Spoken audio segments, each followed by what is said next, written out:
Assalamualaikum warahmatullahi wabarakatuh. Yang terhormat dosen mata kuliah Landasan Pendidikan, Bapak Hafidin dan Ibu Rahma Novianti.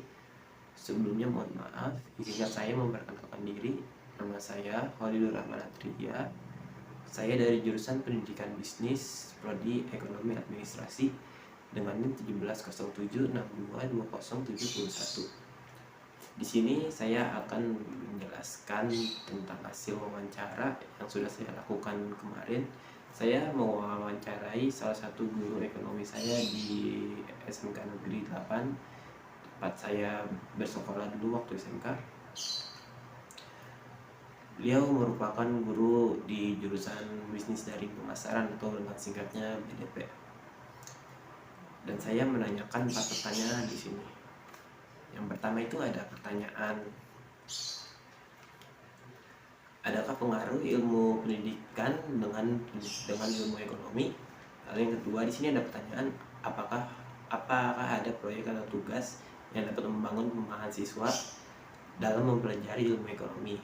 Dan pertanyaan yang ketiga saya di sini menanyakan, apakah terdapat kendala terhadap pengajaran ibu? Jadi selama ibu mengajari siswa-siswa, terdapatkah adakah kendala? Dan pertanyaan terakhir saya di sini, tugas atau proyek apa yang bisa diberikan untuk bisa membangun pemahaman siswa tentang ilmu ekonomi? Jadi dari 4 pertanyaan itu saya tanyakan kepada guru SMK Negeri 8, saya tanyakan guru saya dulu, dan saya akan menjelaskan saya akan menjelaskan jawaban dari beliau setelah ini. Di sini saya akan menjelaskan jawaban untuk pertanyaan pertama. Pertanyaan pertama tadi itu, adakah keterkaitan antara ilmu pendidikan dengan ilmu ekonomi?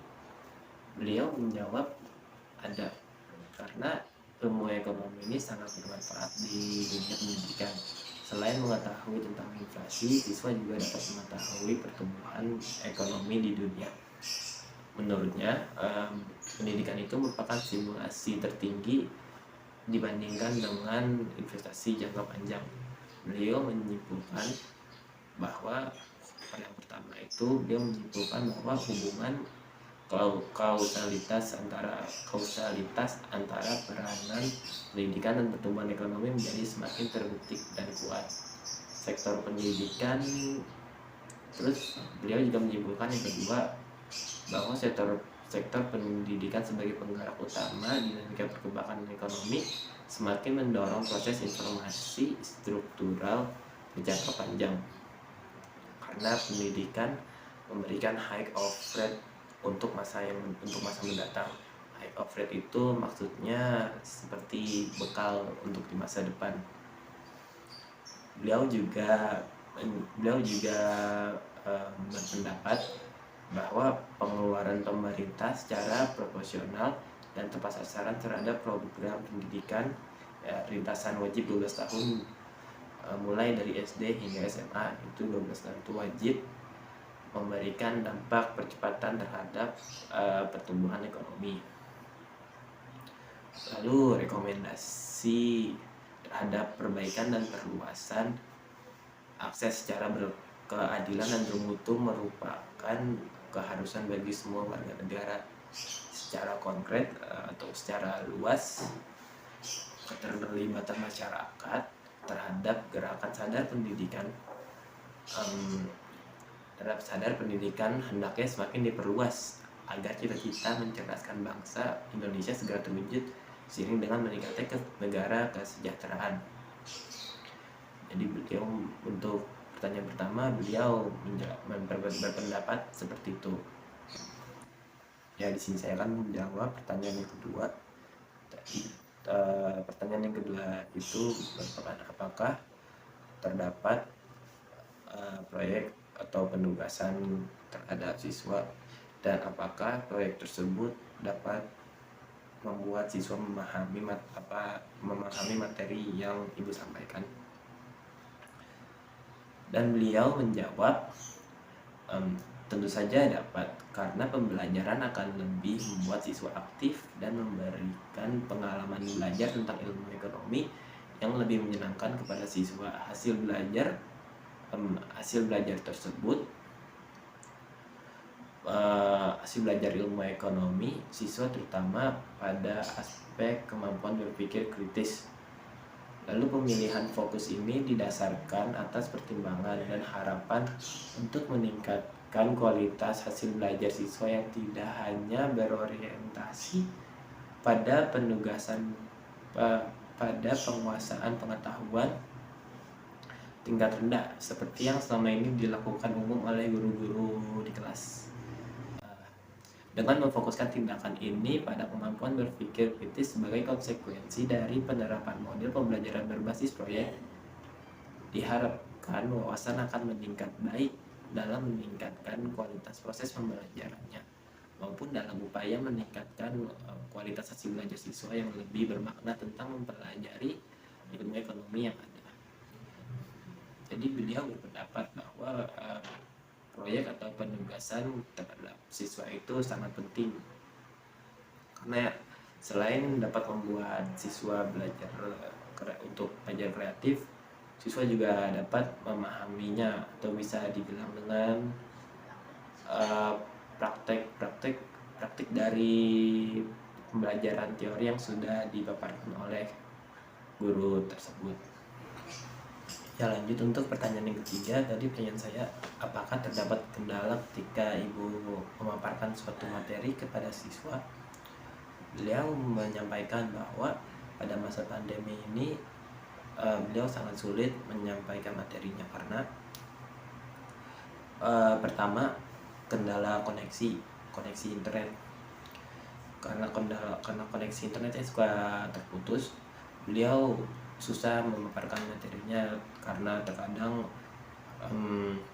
siswanya yang tidak mengerti ketika beliau sedang menyampaikan, koneksi internet siswa terputus dan akhirnya tidak terdengar apa yang didengar ucapan beliau dan akhirnya tidak mengerti. Lalu yang kedua, ketika beliau sedang menjelaskan kembali, tetap susah karena jaringan koneksi internet kadang suka terputus. Lalu yang ketiga di sini, karena masa pandemi ini beliau menyampaikan materinya melalui online, melalui Zoom. Terkadang banyak siswa-siswa yang suka off cam atau tutup kamera sehingga beliau tidak tahu siswa tersebut memperhatikan atau tidak. Lalu beliau juga menyampaikan bahwa keberhasilan suatu siswa dalam proses belajar mengajar ini tergantung bagaimana guru memiliki peran yang besar supaya proses pembelajaran ini bermakna dan juga bermanfaat dalam kehidupan siswa tersebut. Jadi tergantung dari gurunya masing-masing dan tergantung dari siswanya masing-masing juga, siswa tersebut memperhatikan atau tidak dan guru tersebut bisa membentuk karakter siswanya atau tidak. Dan lanjut pertanyaan terakhir, yaitu tugas atau proyek apa yang diberikan ibu terhadap siswa untuk pemahaman ilmu ekonomi. Lalu beliau menjawab, salah satu proyek yang diberikan adalah melakukan wawancara dengan masyarakat langsung, wawancara dengan masyarakat langsung untuk membangun pemahaman tentang ilmu ekonomi yang ada di Indonesia.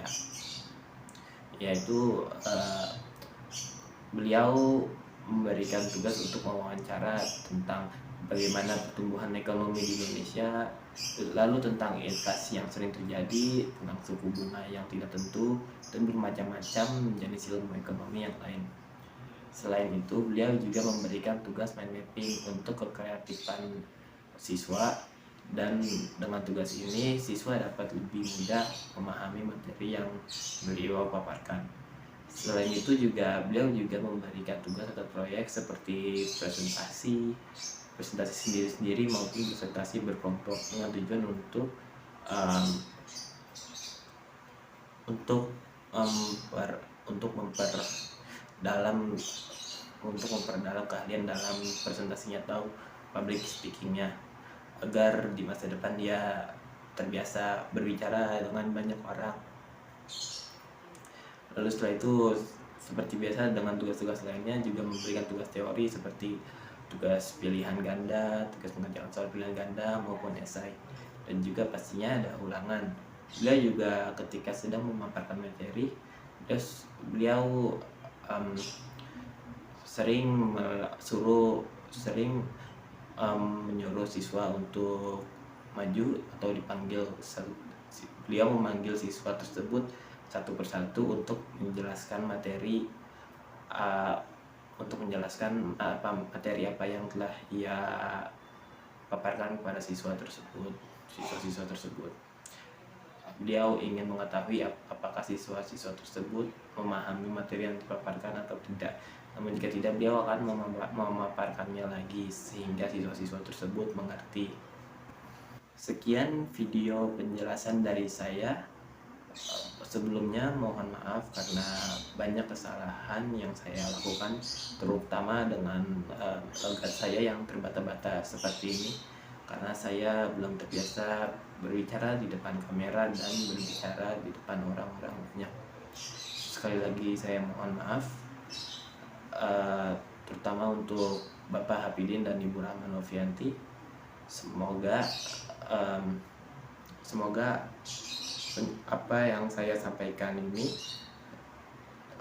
terpapar jelas untuk dilihat atau dipahami. Sekali lagi saya mohon maaf. Wabillahi taufik wal hidayah. Wassalamualaikum warahmatullahi wabarakatuh.